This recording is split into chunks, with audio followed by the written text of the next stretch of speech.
موم، اب آپ کی طبیعت کیسی ہے؟ وہ ان کے بیڈ کے نزدیک آ گئی۔ تم پریشان نہ ہو ہنی، میں اب ٹھیک ہوں، زری نے اس سے نظر چرا کر کہا۔ آپ چاہیں تو شام تک پیشنٹ کو گھر لے جا سکتے ہیں۔ ڈاکٹر کے مخاطب رضا صاحب تھے۔ ڈاکٹر، میں گھر جانا چاہوں گی، زری بول پڑی تھی۔ ڈاکٹر اشرف سر ہلا کر ان کی فائل پر جھک گئے۔ شام کو رضا انکل دوبارہ آفس چلے گئے، جب کہ وہ مما کو ساتھ لے کر گھر آ گئی۔ تب سے وہ ان کے کمرے میں ہی بیٹھی تھی، مگر کچھ بھی پوچھنے کی ہمت نہیں تھی۔ زری اس کی ہچکچاہٹ کو محسوس کر رہی تھی، مگر خود اس کی کیفیت بھی مختلف نہیں تھی۔ اس دن کے خوف نے اس کی نیند اڑائی ہوئی تھی۔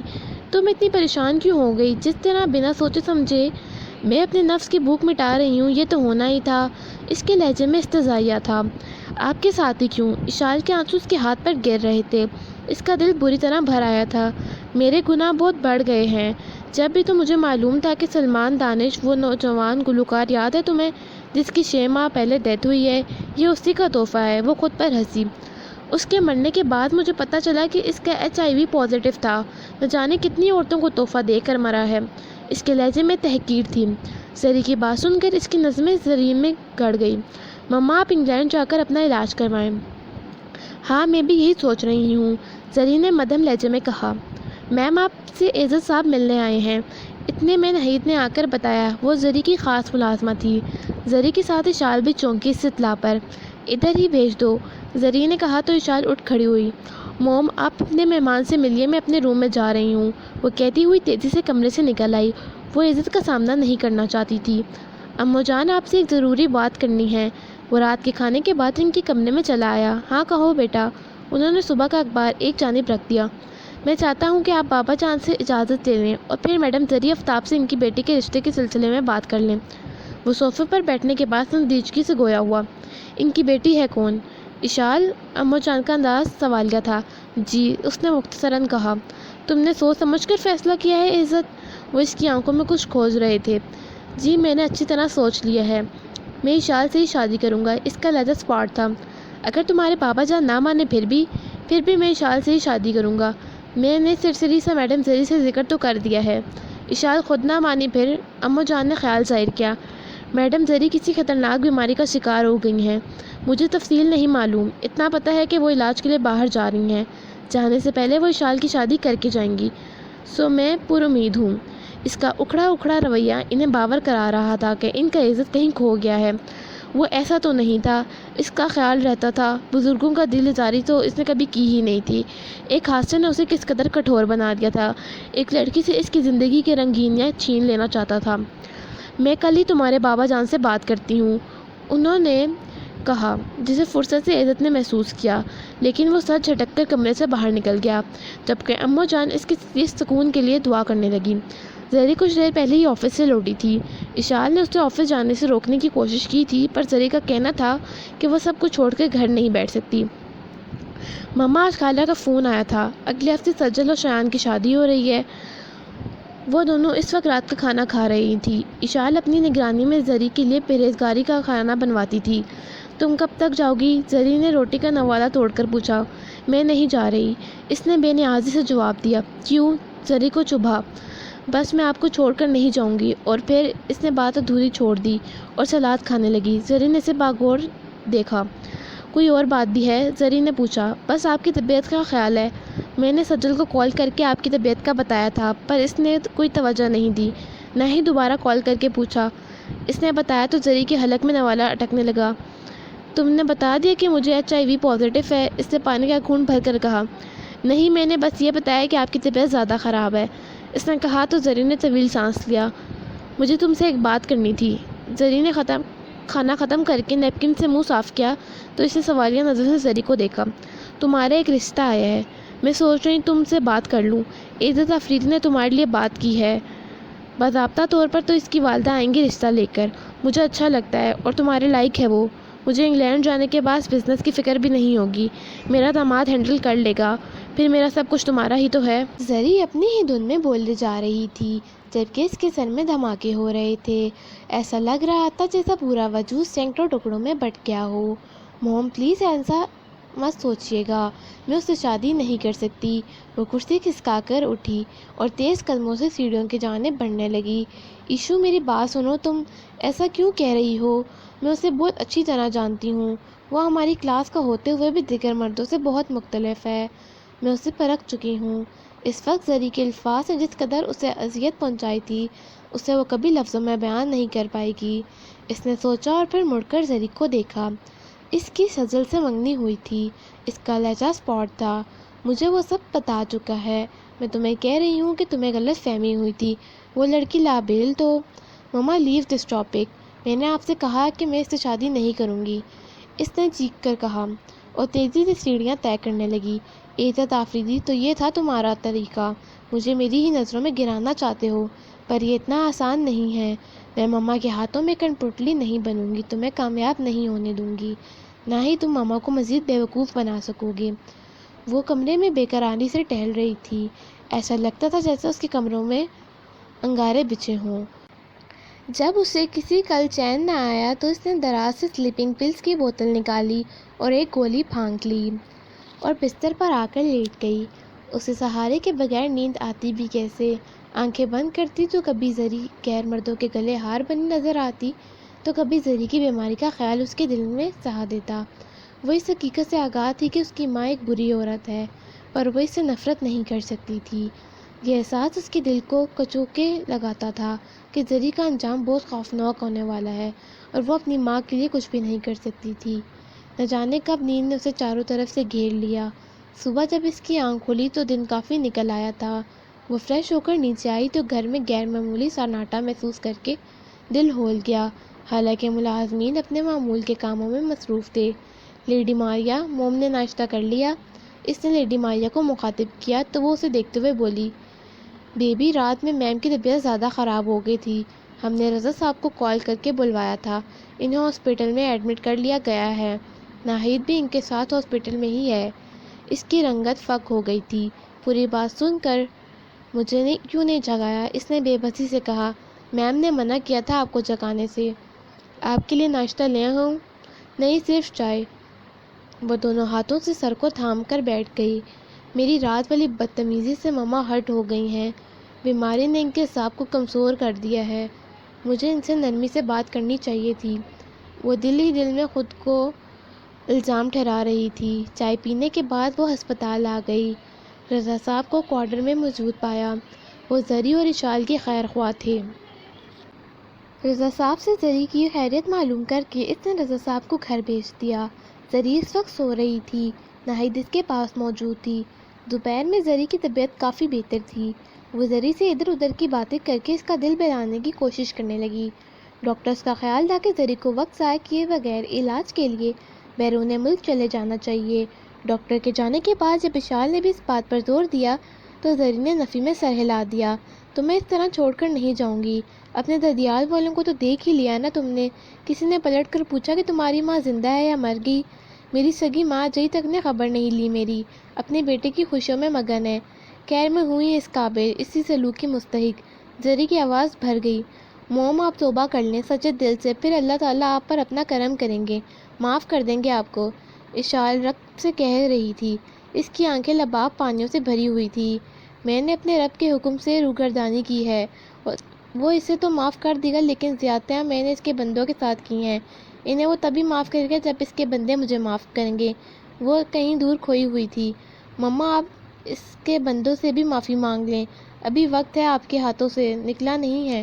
وقت تو سالوں پہلے میرے ہاتھ سے نکل چکا ہے زری۔ اس وقت اسے کوئی معما لگ رہی تھی۔ زری کی باتیں اشال کی سمجھ میں نہیں آ رہی تھی۔ شام کے وقت رضا صاحب کی بیگم آئی تھی زری کی عیادت کے لیے۔ برسوں سے ان کا آفتاب منزل کے مکینوں کے ساتھ دوستانہ تھا۔ وہ بھی زری کو علاج کی غرض سے بیرون ملک جانے کا مشورہ دے رہی تھی، پر زری کی ایک ہی رٹ تھی کہ وہ اشال کی شادی کر کے ہی جائے گی۔ مما، میں بھی آپ کے ساتھ ہی چلوں گی، جب آپ کی طبیعت سنبھل جائے گی تب آپ جہاں کہیں گے میں شادی کر لوں گی۔ بیگم رضا کے جانے کے بعد اشال نے ماں کو سمجھانے کی کوشش کی۔ اشال، میں نے اب تک کوئی بھی فرض دیانتداری سے ادا نہیں کیا، نہ بیٹی ہونے کا، نہ ماں ہونے کا، نہ بیوی کا فرض۔ تمہارے ساتھ میں نے جو کیا تم بخوبی جانتی ہو۔ مجھ سے زیادہ ممتا تو تمہیں لیڈی ماریا کے آغوش میں ملی ہے۔ اب زندگی کے اس آخری حصے میں چاہتی ہوں کہ تمہاری شادی کا فرض ادا کرنے میں مجھ سے کوتاہی نہ ہو۔ مرنے سے پہلے تمہیں دلہن بنا دیکھنا چاہتی ہوں۔ اور آج سے پہلے اس طرح اشال پر عیاں نہیں ہوئی تھی، مگر اشال کی مشکل یہ تھی کہ زری اس کی شادی عزت افریدی سے کرنا چاہتی تھی۔ وہ مما کو عزت کی دھمکی کا بتا کر ان کی اذیت میں اضافہ نہیں کرنا چاہتی تھی۔ 2 روز بعد زری ڈسچارج ہو کر گھر آ گئی۔ شام کے وقت عزت اس سے ملنے آیا تھا۔ اشال دانستہ اس کے سامنے نہیں گئی، نہ ہی اسے معلوم ہوا کہ ان دونوں کے درمیان کسی موضوع پر گفتگو ہوئی۔ زری کو اب مسلسل بخار رہنے لگا تھا، جس کی وجہ سے اس کا جسم ٹوٹنے لگتا تھا۔ اشال سے اس کی حالت دیکھی نہیں جاتی تھی، اسے کچھ سمجھ ہی نہیں آ رہا تھا۔ ایشو، مجھے کوئی دوا دے دو جسے کھا کر ہمیشہ کے لیے مر جاؤں، مجھ سے یہ اذیت برداشت نہیں ہوتی۔ وہ مایوسی کی انتہا پر تھی۔ اس کی بات سن کر اشال کا دل بھر آیا۔ مما، آپ علاج کے لیے انگلینڈ کیوں نہیں جا رہی؟ اس نے آنسوؤں کا گلا گھونٹا۔ تمہاری شادی ہو جائے، مجھے اور کوئی خواہش نہیں ہے۔ ٹھیک ہے مما، جو مرضی میں آئے وہ کیجیے، خدا را مرنے کی باتیں نہ کریں۔ وہ اتنا کہہ کر کمرے سے باہر نکل گئی۔ وہ جانتی تھی کہ عزت افریدی اس کی زندگی کو خود ساختہ جہنم میں دھکیل دے گا، پر وہ زری کو اپنی آنکھوں کے سامنے مرتے ہوئے نہیں دیکھ سکتی تھی، نہ ہی مما کو عزت کی دی گئی دھمکی کا بتا سکتی تھی، کیونکہ ان کی تکلیف میں اضافہ ہوتا۔ اس کے لفظوں نے کوئی جادو دکھایا تھا۔ زری دوسرے دن صبح لان میں چہل قدمی کرتی پائی گئی۔ اسے وہ بخار بھی نہیں تھا۔ اشال اسے دیکھ کر خوش ہونے کے ساتھ حیران بھی ہوئی۔ زری نے بتایا کہ عزت کی والدہ شام کو رشتے کی بات کرنے آ رہی ہیں۔ اسے پتہ تھا کہ عزت بھی ساتھ ہوگا، تو وہ زری کو بنا بتائے ثانیہ کی طرف آ گئی۔ جب وہ لوٹی تو مہمان رشتہ طے کر کے جا چکے تھے۔ لگتا تھا کہ جذبات مکمل طور پر ختم ہو گئے۔ کوئی آرزو، کوئی خیال، خوش رنگ تصور، کچھ بھی تو نہیں تھا۔ دور دور تک ویرانی کا راج تھا۔ مانور نے بہت کہا کہ وہ اشال کی شاپنگ کرنے کے لیے ان کے ساتھ چلے، لیکن وہ پہلو بچا گیا۔ اس کا دل ان تمام لوازمات کی خوبصورتی کو محسوس کرنے سے قاصر تھا۔ وہ خود کو مسلسل بہلا رہا تھا کہ اس سے کوئی فرق نہیں پڑتا کہ بابا جان اس کی شادی میں شریک نہیں ہوں گے۔ اسے امّو جان کے الفاظ اب بھی یاد تھے۔ انہوں نے کہا تھا، عزت نے رابیل سے اپنا تعلق کو چھپا کر ایک سنگین غلطی کی ہے، اور اب وہ اشال سے شادی کر کے دوسری غلطی کرنے جا رہا ہے۔ اس لڑکی کے جذباتیات کی وجہ سے ہمیں اپنے دوست کے سامنے شرمسار ہونا پڑا تھا۔ ہمیں اب کوئی دلچسپی نہیں ہے کہ عزت کسے اپنی زندگی میں شامل کرتا ہے۔ اور عزت سوچتا رہ گیا کہ وہ تو اپنے اندر دہکتی بدلے کی آگ کو بجھانے کے لیے اشال کو اپنی زندگی میں شامل کر رہا تھا۔ اس کے اندر نہ تو کوئی جذبات موزن ہیں اور نہ ہی امنگ، نہ آنے والی لمحوں کی خوبصورتی کا احساس۔ ساروں آرزوئیں خس و خشاک ہو گئی ہیں۔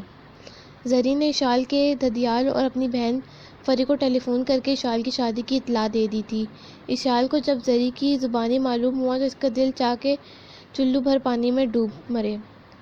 کیا سوچتے ہوں گے تایا جی اور دادی کہ اشال نے اپنی غرض کی وجہ سے سجل کی شادی توڑوا دی، خود عزت افریدی کو حاصل کرنا چاہتی تھی۔ مما، آپ مجھ پر ظلم کر رہی ہیں۔ پوری دنیا میں آپ کو یہی شخص ملا تھا اپنی بیٹی کے لیے۔ وہ تنہائی میں سسک اٹھی، زری سے ابھی بھی کچھ نہ کہا۔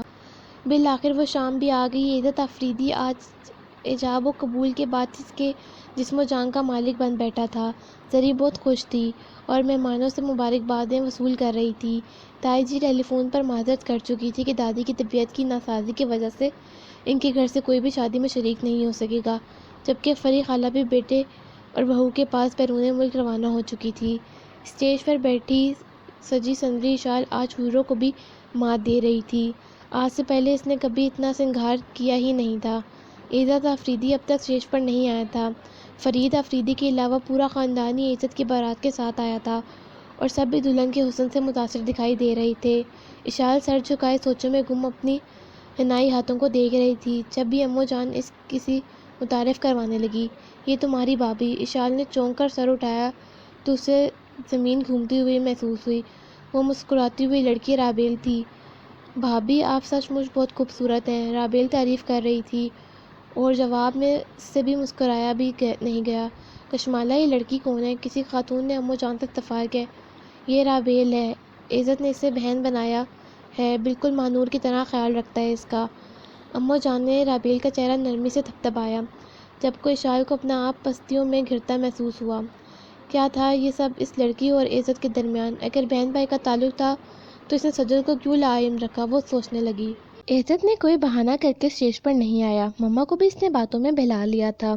رخصتی کے وقت زری کی آنکھیں نم تھی، مگر اشال کو ایسا لگ رہا تھا کہ اس کا پورا وجود پتھر کا ہوتا جا رہا ہے۔ آنے والے لمحوں کا خوف اس کی سانسوں کو بوجھل کر رہا تھا۔ میرون لینڈ کروزر کی پچھلی سیٹ پر اس کے دائیں بائیں امو جان اور مہانور برجمان تھی، جبکہ عزت فرنٹ سیٹ پر حدید کے ساتھ بیٹھا تھا۔ حدید ڈرائیونگ کر رہا تھا۔ مہانور سارا راستہ بھائی کے کان کھاتی رہی۔ جواباً وہ ہوں ہاں کر رہا تھا۔ امو جان کو سمجھنے میں دیر نہیں لگی کہ وہ ذہنی طور پر غیر حاضر ہے۔ مہانور اسے عزت کے کمرے میں پہنچا چکی تھی، جبکہ اشال کے اندر دھکڑ پھکڑ ہونے لگی۔ وہ خوشگمان نہیں تھی، جانتی تھی کہ عزت آفریدی نے اسے اپنی زندگی میں کیوں شامل کیا ہے، جبکہ دوسری طرف عزت ٹیرس پر کھڑا کسی غیر مرئی نقطے کو گھور رہا تھا۔ اسے کچھ سمجھ نہیں آ رہا تھا۔ اس نے اشال کو اپنی زندگی میں شامل کر لیا تھا۔ آج کی شب وہ اس کا سامنا نہیں کرنا چاہتا تھا۔ اپنے کمرے میں اشال کے دلہن کے روپ کی موجودگی کا احساس اس کے اندر اضطراب پیدا کر رہا تھا۔ تبھی وہ ٹیرس سے بار روم کی جانب بڑھ گیا۔ یہ بار روم اس کے مہمانوں کے لیے تھا۔ وہ خود اس خرافات سے دور رہتا تھا، پر آج وہ یہ سب بھول جانا چاہتا تھا، بالخصوص وہ جذبہ جو کبھی اشال کے لیے اس کے دل میں جاگا تھا۔ رات کا آخری پہر تھا جب وہ لڑکھڑاتے قدموں سے اپنے کمرے میں داخل ہوا تھا۔ پورے گھر پر ہوکا عالم طاری ہو چکا تھا۔ تمام مہمان تھکے ہارے سو چکے تھے۔ دروازہ اندر سے لاک کر کے اس نے کمرے میں طائرانہ نظر دوڑائی۔ بیڈ روم کی سجاوٹ جدید نے کسی ماہر ڈیزائنر سے کروائی تھی۔ اسے یقین تھا کہ وہ اس کے انتظار میں بیٹھی ہوگی۔ خالی بیڈ دیکھ کر اسے حیرت ہوئی، پھر حیرت شدید ہوئی کیونکہ وہ پورے کمرے میں کہیں نظر نہیں آ رہی تھی۔ البتہ اس کا تمام زیور ڈریسنگ ٹیبل پر رکھا تھا۔ لہنگا بھی عزت کی نظروں میں آ چکا تھا جو کہ صوفے پر رکھا تھا۔ کہاں گئی؟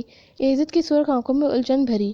وہ کمرے کے درمیان میں آ کر نظروں سے اسے کھوجنے لگا، حالانکہ اس کے خیال کو بھاڑ میں جھونک کر وہ سو بھی سکتا تھا۔ تب ہی ٹوسٹر صوفے پر پیچھے آہٹ ہوئی تو وہ چونک کر مڑا، صوفے کی پشت پر پہنچ کر رک گیا۔ صوفے کے پیچھے وہ گھٹنوں میں سر چھپائے بیٹھی تھی۔ اس کے سیاہ چمکیلے بال شانوں پر پھیلے ہوئے تھے۔ چونک کر اس نے سر اٹھایا۔ عزت تو اتنے نزدیک دیکھ کر بھکلا کر اٹھ کھڑی ہوئی۔ عزت کی نظروں اس کے دہلے دھلائے چہرے پر تھی، جہاں آنسوں کی لکیریں چمک رہی تھی۔ تم یہاں چھپ کر کس لیے بیٹھی ہو؟ کہیں تمہیں یہ غلط فہمی تو نہیں ہوگی کہ تمہارے حسن کو خراج پیش کروں گا؟ اس کا لہجہ سلگ رہا تھا۔ رابیل! چٹاک کی آواز کے ساتھ عزت کا تھپڑ اس کے دائیں گال پر پڑا تھا۔ رابیل کا نام بھی اپنی زبان سے مت نکالنا۔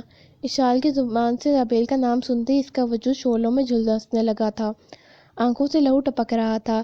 اشال اپنے گال پر ہاتھ رکھے پھٹی پھٹی آنکھوں سے اسے دیکھ رہی تھی۔ تمہاری ہر ڈرمی نے تمہیں یہ دن دکھایا ہے۔ تم جیسی لڑکیاں اپنے آپ کو بہت عقل مند سمجھتی ہیں۔ پوری دنیا انہیں اپنے آگے بیوقوف دکھائی دیتی ہے۔ اپنا نام نہاد عقل مندی کی وجہ سے تم نے مجھے سب کی نظروں میں گرا دیا ہے۔ میری اذیت میں تم برابر کی حصہ دار ہو۔ سب تم بھی بھگتو۔ کیسے سامنا کر پاؤ گی تم اپنی دادی کا، ارمان انکل کا؟ اور ہاں، سجل بھی تو ہے۔ ان لوگوں کو معلوم ہوا ہوگا اشال آفتاب اب اشال عزت بننے جا رہی ہے، تو انہوں نے کیا سوچا ہوگا تمہارے بارے میں؟ تم اچھی طرح سمجھ سکتی ہو۔ اس کے الفاظ زہر میں بجھے ہوئے تھے۔ اشال کی رگ رگ میں درد کی ٹیس اٹھنے لگی۔ غلطی صرف میری نہیں ہے۔ اس نے اشال کو بات پوری نہیں کرنے دی اور دوسرا تھپڑ تھا جو اس کی بائیں گال پر پڑا تھا۔ تھپڑ تو وہ مار چکا تھا، لیکن اب اپنی ہتھیلی میں اس کے آنسوں کی نمی کا احساس اسے مضطرب کرنے لگا تھا، جسے دہاڑنے کے لیے وہ چیخ اٹھا، شٹ اپ! ایسا نہ ہو کہ تم آج کی رات مجھ سے ضائع ہو جاؤ۔ وہ مڑا اور لڑکھڑاتے قدموں سے بیڈ تک پہنچا اور برت کے درمیان ڈھیر ہو گیا۔ اشال کو کوئی شبہ نہیں تھا، وہ جان چکی تھی کہ عزت ڈرنک کیے ہوئے تھا۔ وہ اپنی سسکیاں دباتی ہوئی صوفے پر بیٹھ گئی۔ رات کے جانے کے سپہر اس کی آنکھ لگ گئی۔ دوبارہ جب اس کی آنکھ کھلی تو وہ کچھ دیر تک غائب دماغی سے بیٹھی رہی۔ جیسے ہی صورتحال کا ادراک ہوا تو وہ ہڑبڑا کر اپنی جگہ سے اٹھ کھڑی ہوئی۔ پورا جسم اکڑا ہوا محسوس ہو رہا تھا، سر میں بھی شدید درد ہو رہا تھا۔ مانور جب کمرے میں آئی تو اس وقت تک اشال شاور لے چکی تھی۔ عزت شاید جا چکا تھا۔ اس کے چہرے پر گزری شب کی تباہکاریاں دیکھ کر مانور کو لگا جیسے اس کا دل کسی نے مسل ڈالا ہو۔ تب بھی وہ بنا کچھ کہے الٹے قدموں لوٹ گئی اور امو جان کو اس کے پاس بھیج دیا۔ امو جان جب کمرے میں آئی تو اس وقت وہ بالوں میں برش پھیر رہی تھی۔ السلام علیکم! اس کے سلام کا جواب دے کر امو جان نے اس کا چہرہ دونوں ہاتھوں میں تھام لیا۔ اس کے رخساروں پر عزت کی انگلیوں کے نشان ثبت تھے۔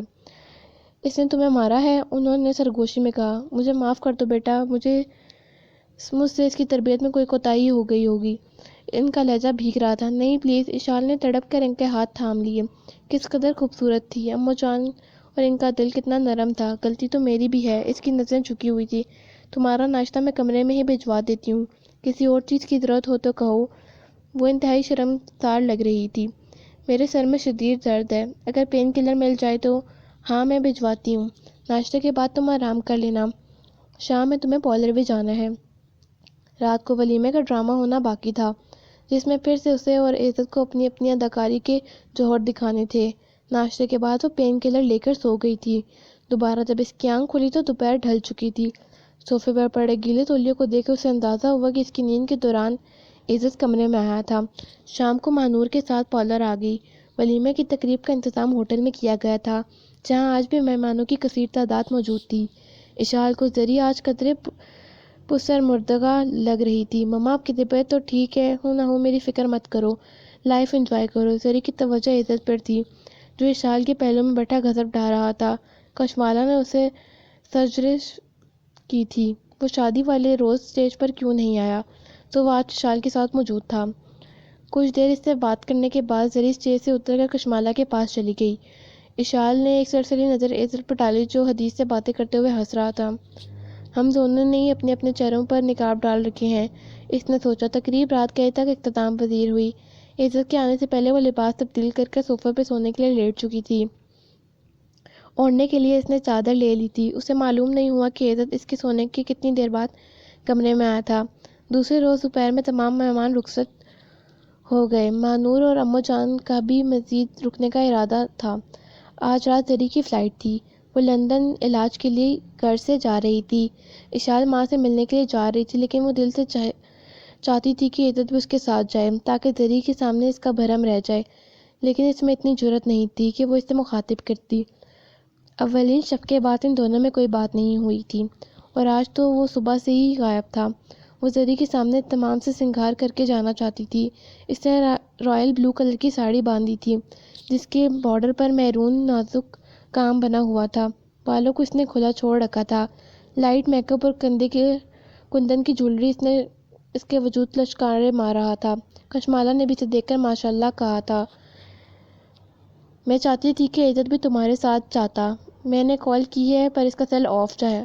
کشمالہ شرمسار سی لگ رہی تھی۔ اماں جان ڈونٹ وری، میں چلی جاؤں گی۔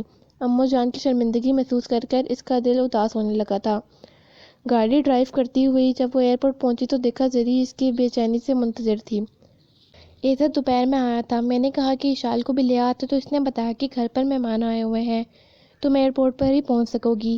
زری کی آنکھیں نم اور چہرہ زرد ہو رہا تھا۔ اشال ماں کی بات سن کر چونکی۔ کیا شخص ہے عزت آفریدی، ایک طرف اس سے انجان بن کر بیٹھا تھا اور دوسری جانب اسے زری کے جذبات کا خیال بھی تھا۔ اس کے دل میں کوئی ملال نہ رہے سو وہ زری سے ملاقات کر کے گیا تھا۔ جی مما، مہمان آ گئے تھے، آپ اپنا بہت خیال رکھیے گا، میری فکر بالکل مت کیجیے گا۔ اس نے زبردستی کی مسکراہٹ لبوں پر سجائی۔ انکل آنٹی پلیز مما کا بہت خیال رکھیے گا۔ اب وہ مسٹر اینڈ مسز رضا سے مخاطب تھی۔ جواباً مسز رضا اسے تسلیاں دینے لگی تھی، لیکن اس کے دل کو قرار ہی نہیں آ رہا تھا۔ دل انجانے خدشات سے سہم رہا تھا، پتہ نہیں وہ دوبارہ اپنی ماں کا چہرہ دیکھ بھی پائے گی یا نہیں۔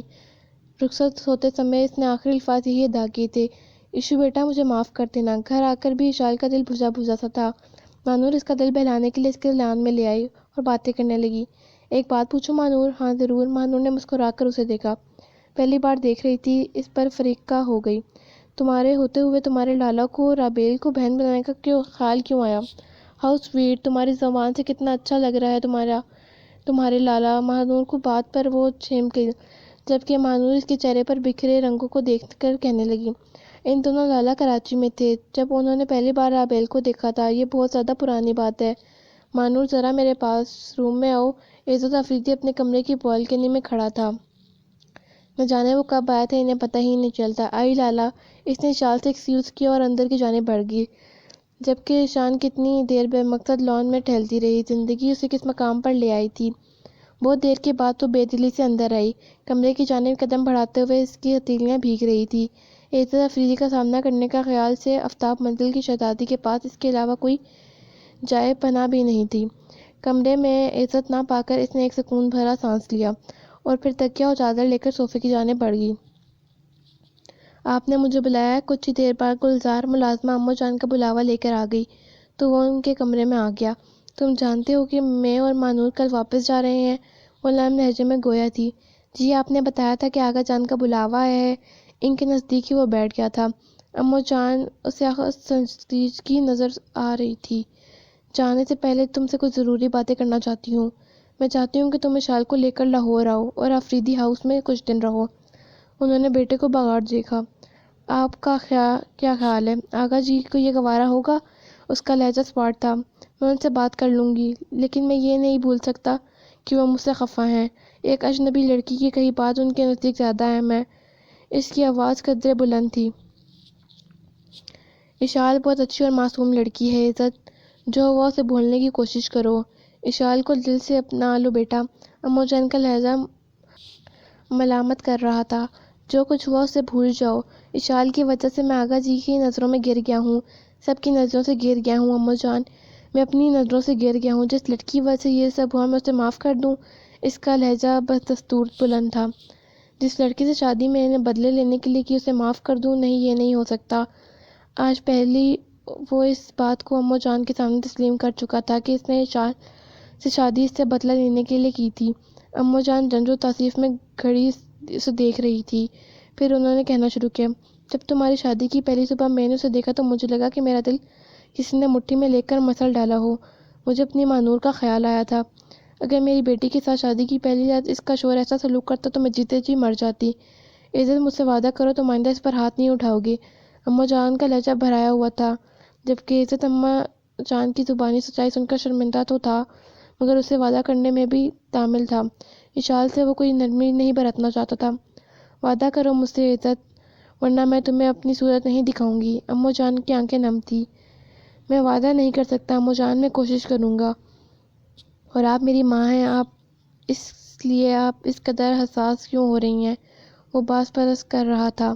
اس لیے عزت کہ وہ لڑکی بھری دنیا میں تنہا ہو گئی ہے۔ تم سے شادی کے جرم میں اس کے عزیزوں نے اس سے قطع تعلق کر لیا ہے۔ فقط ایک ماں ہے، وہ بھی نہ زندہ لوگوں میں اس کا شمار ہے نہ مردہ میں۔ بتاؤ، کیا تمہیں یقین ہے کہ اس کی ماں سے آزاد ہو کر لوٹ سکے گی؟ نہیں عزت، ہم یقین سے کچھ نہیں کہہ سکتے۔ ہمارے سوا اس کا ہے اور کون بیٹا؟ ہم ہی اس کے زخموں پر مرہم رکھنے کے بجائے اس کے زخموں پر نشتر زنی کر رہا ہے۔ یہ کہاں کا انصاف ہے؟ ہاں، مجھے امید ہے کہ وقت گزرنے کے ساتھ ساتھ تمہارے اندر کی ناراضگی دور ہو جائے گی۔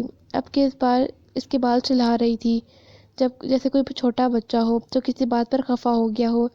عزت آفریدی کے لبوں پر چپ کی مہر لگ گئی تھی۔ کچھ بولا نہیں گیا اس سے۔ کشمالہ نے اس کی خاموشی کو امید افزا جانا۔ اماں جان اور مانور کے جانے کے بعد دوسری صبح تھی، جب وہ اپنے مخصوص صوفے پر بستر پر گہری نیند میں تھی۔ عزت آفریدی کی چھیم کے نیچے اسے نیند کی دوا کے بغیر گہری نیند آنے سے رہی۔ کسی نے اس کو چادر کھینچ کر اتار دی تھی۔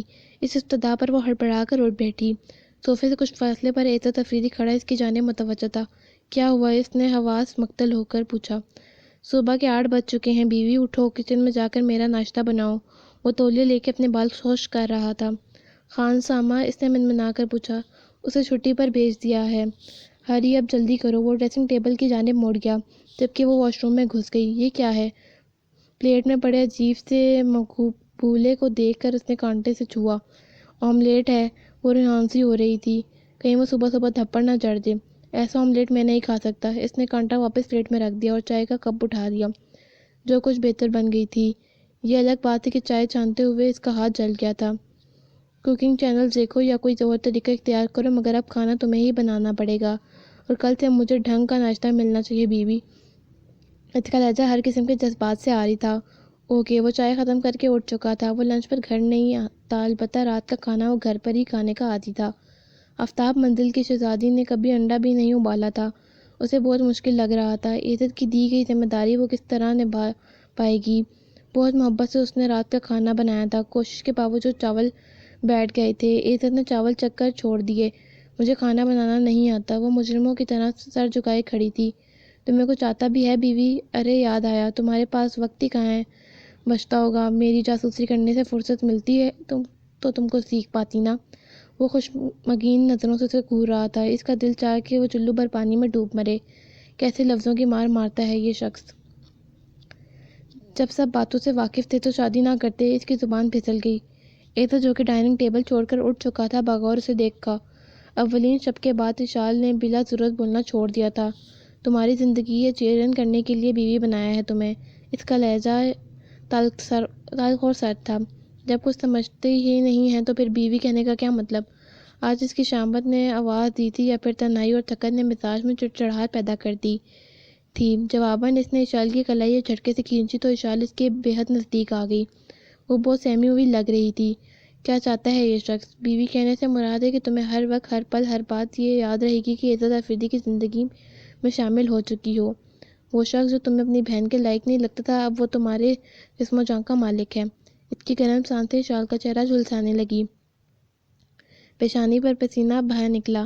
اگلے ہی پل وہ اسے چھوڑ چکا تھا۔ ایک دم آگے بڑھ کر وہ پھر رکا اور اس کی جانب مڑا۔ تمہارے کپڑوں سے لہسن کی سمیل آ رہی ہے، جا کر چینج کرو۔ وہ لمبے ڈگ بھرتا سٹیڈی کی جانب بڑھ گیا جبکہ اس پر گھڑوں پانی گر گیا۔ 2 دن سے اس نے یہی لباس پہن رکھا تھا۔ اس روز عزت کے آفس کے جانے کے بعد اس نے کام نپٹانے اور پھر فارغ ہو کر اپنا سامان عزت کے روم کے برابر والے روم میں شفٹ کرنا شروع کر دیا۔ اس نے سوچا کہ جب گھر میں اتنی گنجائش ہے تو پھر وہ صوفے پر بے آرام ہو کر سونے کی کیا ضرورت ہے؟ شام تک وہ اس کام سے فارغ ہو چکی تھی۔ نہانے کے بعد اس نے پنک کلر کا سوٹ منتخب کر کے پہنا تھا جس کا دوپٹہ بے حد خوبصورت تھا۔ گیلے بالوں کو اس نے کھلا چھوڑ دیا اور لاؤنج پہ صوفے پر بیٹھ کر اس نے مما کا نمبر ملایا۔ بیل مسلسل جا رہی تھی لیکن وہ کال ریسیو نہیں کر رہی تھی۔ یکیک اس کے دل پر بے قراری کا موسم اتر آیا۔ کسی طور چین نہیں آ رہا تھا۔ اس نے کچھ سوچ کر انکل رضا کا نیا نمبر ملایا جسے تیسری بیل پر ہی اٹھا لیا گیا۔ انکل مما کال ریسیو نہیں کر رہی ہیں۔ سلام کے بعد اس نے پوچھا۔ بیبی آج میڈم کی طبیعت خراب ہے۔ انکل رضا کی اطلاع پر اس کا دم اٹکنے لگا۔ کل کافی بہتر تھی۔ ان سے ملنے گیسٹ بھی آئے تھے۔ اس وقت وہ انجیکشن کے زیر اثر سو رہی تھی۔ طبیعت زیادہ خراب ہے؟ اس نے باوقت پوچھا۔ جی بیٹا آپ دعا کیجیے، انکل رضا نے تسلی سے اعتراض برتا۔ مما سے ملنے کون آیا تھا؟ اس نے آنسو پیتے ہوئے پوچھا۔ سجل آئی تھی، ان کے ساتھ ان کے ہسبینڈ اور میڈم کی مس بھی تھی۔ انکل رضا کی بات سن کر وہ ساکت رہ گئی۔ بالآخر سجل کو موم سے کیا کام آ گیا اور فری پھپھو کا دل بھی نرم ہو گیا۔ اس نے کچھ دیر بات کر کے فون بند کر دیا۔ اس کا دل موم کے لیے تڑپ رہا تھا۔ بے اختیار اس کی آنکھیں بہنے لگی۔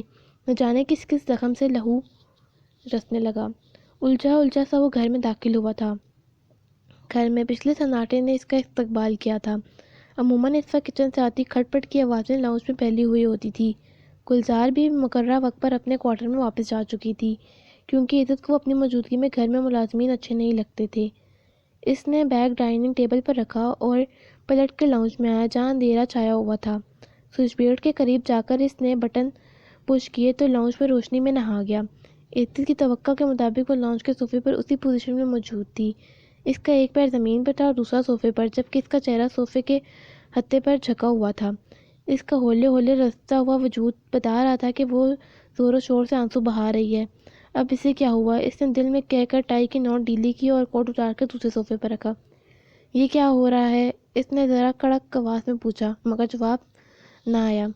بیوی میں تم سے کچھ کہہ رہا ہوں۔ اب وہ ذرا نزدیک ہو کر بولا تھا۔ تب بھی وہ چونک کر سیدھی ہو کر بیٹھی اور پھر عزت کی جانب نگاہ اٹھائی۔ اس کا آنسو سے بھیگا متروم چہرہ سرخ ناک دیکھ کر عزت کا دل چاروں شانے چت ہو گیا۔ اس نے بے اختیار نظر پھیر لی۔ روتے ہوئے وہ پہلے ہی بڑی حسین لگتی تھی۔ مما کی طبیعت زیادہ خراب ہے۔ میری رضا انکل سے بات ہوئی ہے۔ وہ اسے بتاتے ہوئے انگلیوں کی پوروں سے آنسو چننے لگی۔ تمہیں ان کے پاس جانا ہے؟ ایک کو سوچ کر عزت نے نرمی سے پوچھا۔ البتہ اس کی نظریں ابھی کارنس پر تھی، اپنی اور مانور کی تصویر پر تھی۔ نہیں، میں انہیں تکلیف میں نہیں دیکھ سکتی۔ میرا ان کے سوا ہے ہی کون؟ وہ بے اختیاری میں بول رہی تھی۔ یہ خیال نہیں تھا کہ سامنے عزت افریدی ہے جس کے نزدیک اشال کی تکلیف باعث سکون ہوتی ہے۔ شاید اس کے آنسو بھی، جبکہ عزت کا دل مچل رہا تھا یہ کہنے کے لیے کہ میں ہوں نہ تمہارا، لیکن اس نے اپنے دل کو بری طرح ڈپٹ دیا۔ تمہارے آنسو ان کی تکلیف میں کمی نہیں کریں گے، البتہ تمہاری دعائیں ضرور ان کے کام آ سکتی ہیں۔ سو نماز پڑھ کر ان کے لیے دعا کیا کرو۔ اٹھو اور جا کر منہ ہاتھ دھو، میں بھی فریش ہو کر آتا ہوں۔ ایک نظر اس پر ڈالتا کوٹ اٹھا کر وہ سیڑھیوں کی جانب بڑھ گیا۔ ایسا پہلی بار نہیں ہوا تھا کہ اس کا دل اس کے مد مقابل آیا تھا۔ ایسا بار بار ہوا تھا۔ اکثر صبحوں کی تنہائیوں میں اس کا دل اشال کی قربت قلعے میں چلنے لگتا تھا جسے وہ بے دردی سے دپٹ دیتا تھا۔ یا پھر اس وقت جب وہ اسے کھانا سرو کر رہی ہوتی تھی اور ایسے میں کھانا کھاتے ہوئے عزت کی نگاہ اس کے تیلی کے آبلے پر پڑ جاتی تو اس کا دل ہر چیز سے اچاٹ ہو جاتا تھا۔ اسے لگتا تھا کہ وہ دوہرے مزاج پر نبر آزما ہے۔ کبھی کبھی انتقامی جذبہ اس قدر پرزور طریقے سے حملہ آور ہوتا تھا کہ وہ سوچتا تھا کہ اشال کے لیے سانس لینا بھی دوبر کر دے۔ عجیب دوہری کیفیت کا شکار تھا، اور ان دنوں فریش ہو کر جب وہ نیچے آیا تو اشال چائے تیار کر چکی تھی۔ چائے کا مگ تھماتے ہوئے عزت کو باغور دیکھا جو بلو جینز اور بلیک شرٹ میں کہیں جانے کے لیے تیار نظر آ رہا تھا۔ چائے ختم کر کے وہ اٹھ کھڑا ہوا۔ میں ایک کام سے جا رہا ہوں، ڈنر باہر ہی کروں گا۔ عموماً وہ اسے اپنی آمد و رفت کے بارے میں بتانا ضروری نہیں سمجھتا تھا۔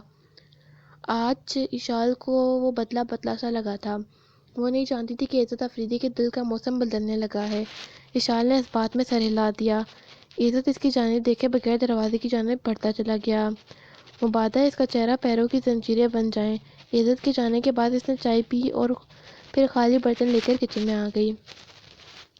رات کے کھانے کے نام پر وہ صرف سالن بنا پائی تھی، اور اب جب کہ عزت رات کا کھانا باہر کھانے والا تھا تو اس نے سوچا کہ خود بریڈ اور سالن کا ڈنر کر لے گی۔ نخرے وہ بھلا چکی تھی۔ لیڈی ماریا کس طرح اس کے آگے پیچھے پھرتی تھی کہ وہ کچھ کھا لے، اس کے لیے کچھ نہ کچھ اسپیشل بناتی رہتی تھی۔ وہ بے دلی سے چائے کے خالی برتن دھو کر کمرے میں آ گئی۔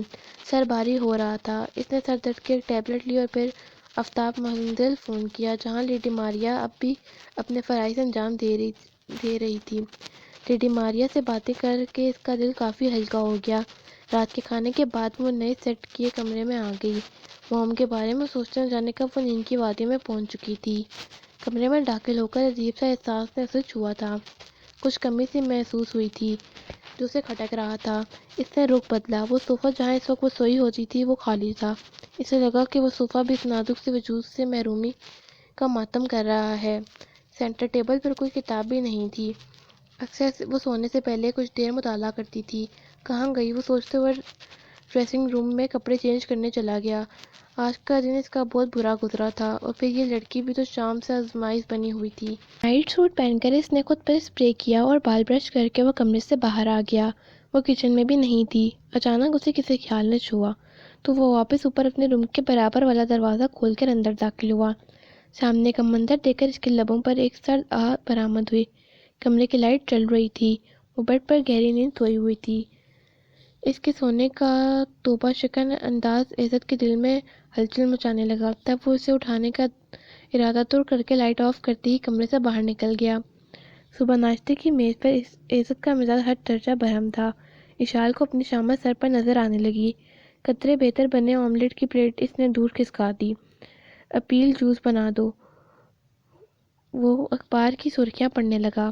ٹیبل پر معمولی سی گرد نظر آنے پر وہ کچھ دیر پہلے گلدار کی کھچائی کر چکا تھا جو کہ اب اپنے کوارٹر میں واپس جا چکی تھی۔ اشال نے جوس سے بھرا ہوا گلاس اس کے آگے رکھا جسے وہ گھونٹ گھونٹ کر کے پینے لگا۔ رات کہاں تھی بیوی؟ جوس ختم ہو چکا تھا۔ نظریں اخبار پہ تھی جبکہ لفظوں کی دھار کا رخ اشال کی جانب تھا۔ میں نے اپنا سامان دوسرے بیڈ روم میں شفٹ کر دیا ہے۔ وہ انگلیاں چٹاخ رہی تھی۔ کس سے پوچھا تھا تم نے؟ اخبار سائڈ پر رکھے اس نے اشال کو دیکھا۔ سیاہ سوٹ جس کا چہرہ چاند کی مانند روشن تھا۔ مجھے صوفے پر بے سکونی محسوس ہوتی تھی اس لیے۔ اس نے بنا سوچے سمجھے اپنی تکلیف بتا دی۔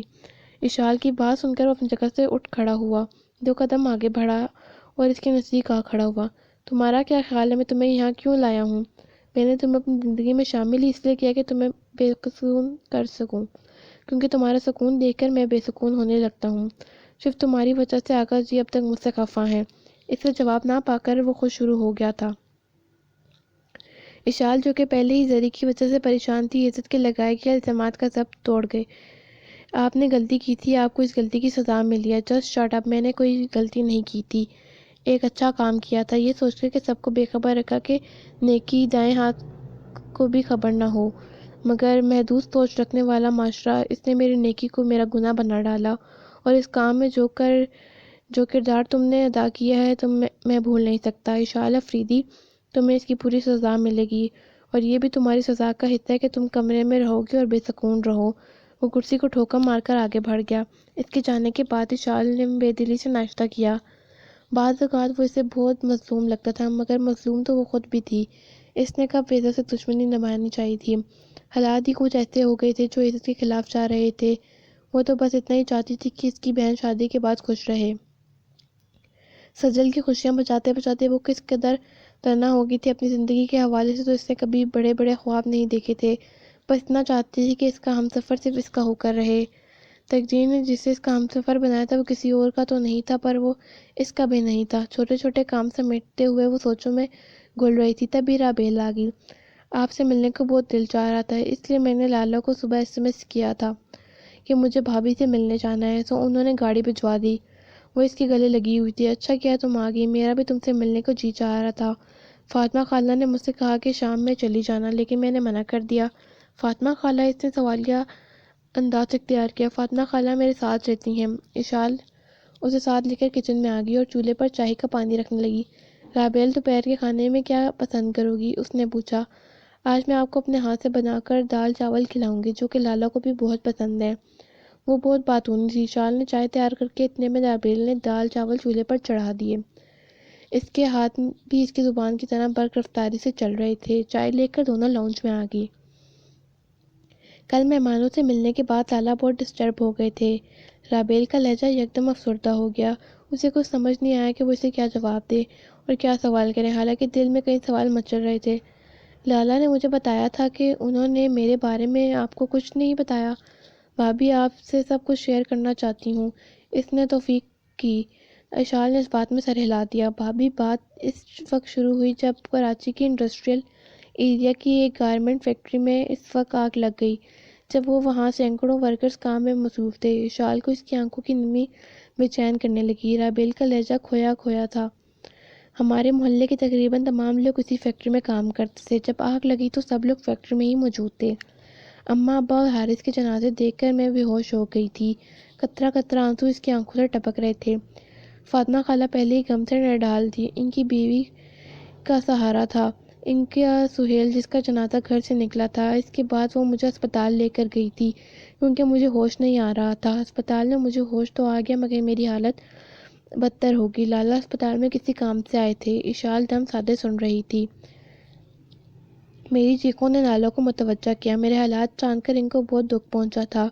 انہوں نے میرے سر پر اپنا شفقت بھرا ہاتھ رکھا۔ فاطمہ خالہ اور میری کفالت کی ذمہ داری بنا کہے انہوں نے اپنے کندھوں پر اٹھا لی۔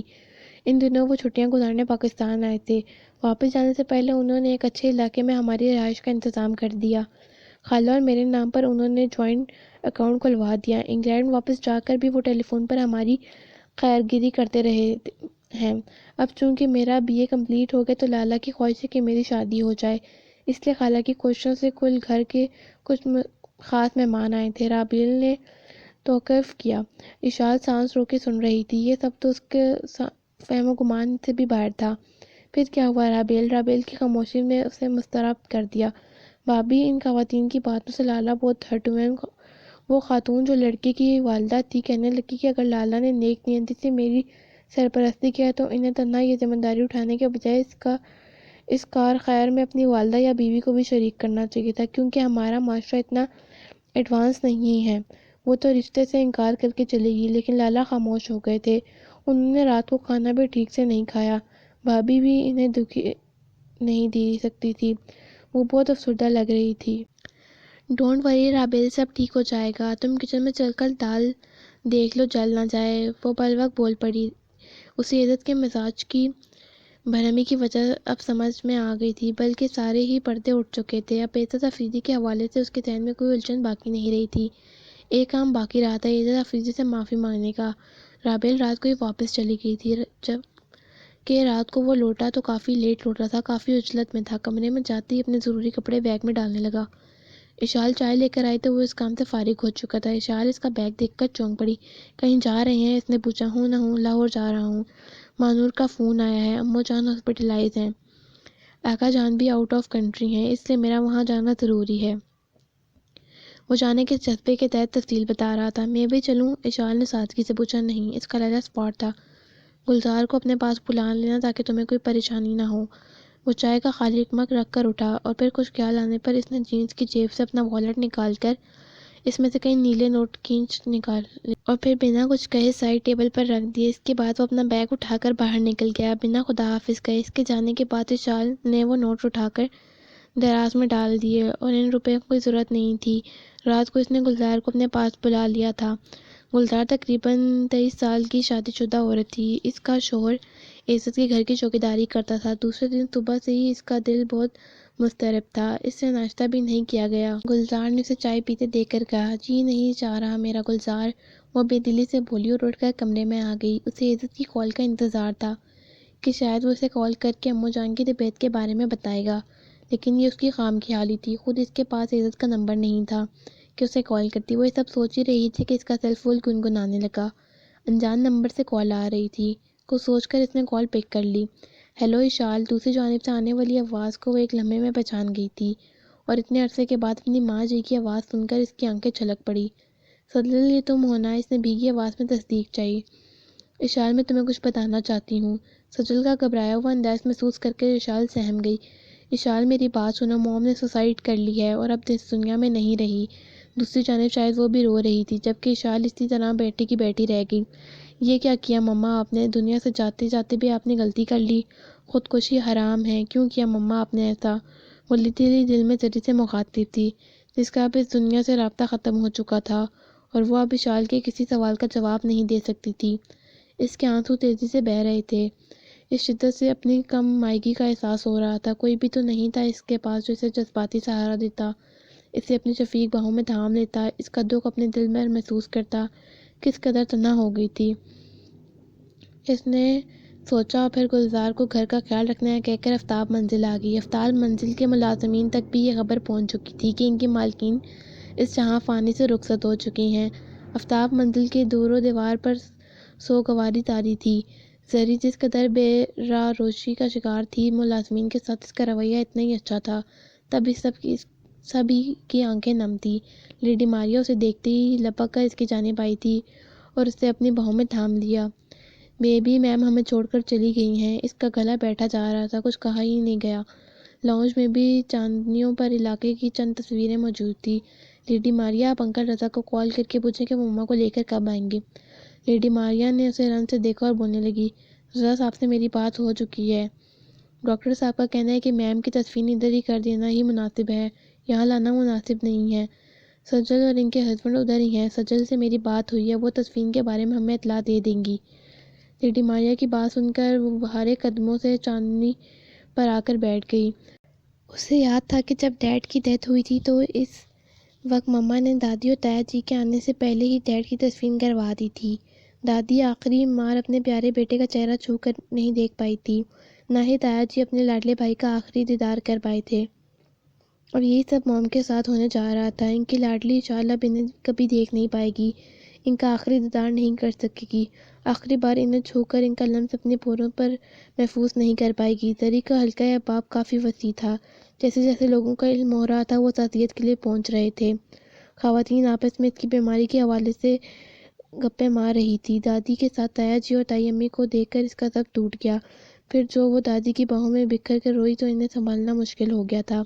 اب سب مجھ سے خفا ہو گئے اور اب مما بھی مجھ سے روٹھ گئی ہیں۔ دادی میں بہت تنہا ہو گئی ہوں۔ نہیں میری بچی، کوئی تجھ سے خفا نہیں ہے، ہم سب تیرے ساتھ ہیں بیٹا۔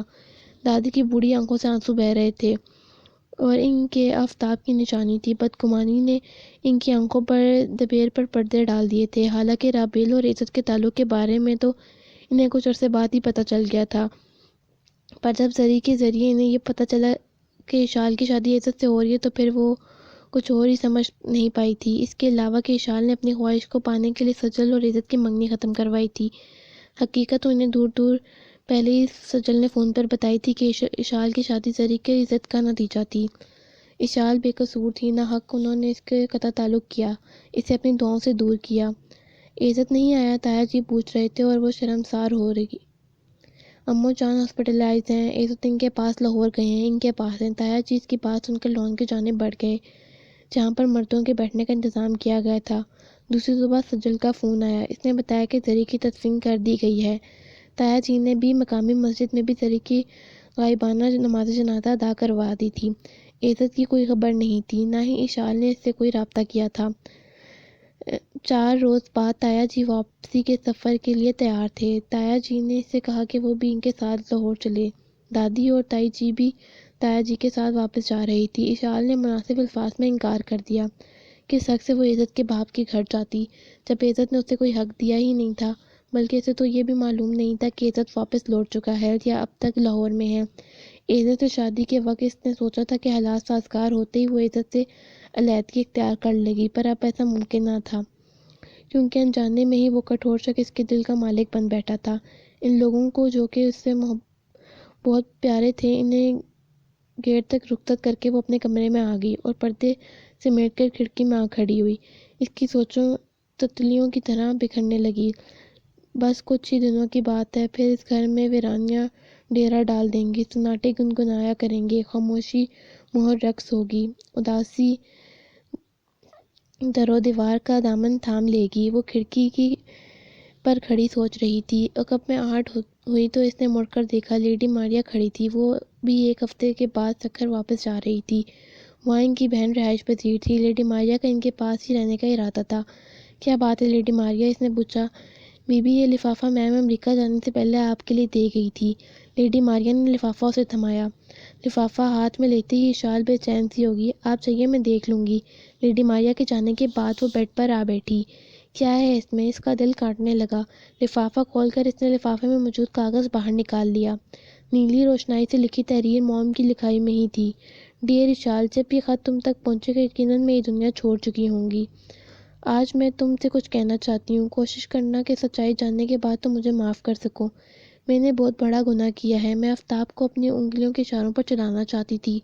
مجھے لگا کہ میں ناکام ہو گئی ہوں۔ آفتاب نے میری مرضی جاننا بالکل چھوڑ دیا تھا، خاص طور پر جب اس نے مجھ سے پوچھا بنا سجل کو تمہارے تاج کو دے دیا، تب میں بہت دل برداشتہ ہوئی تھی۔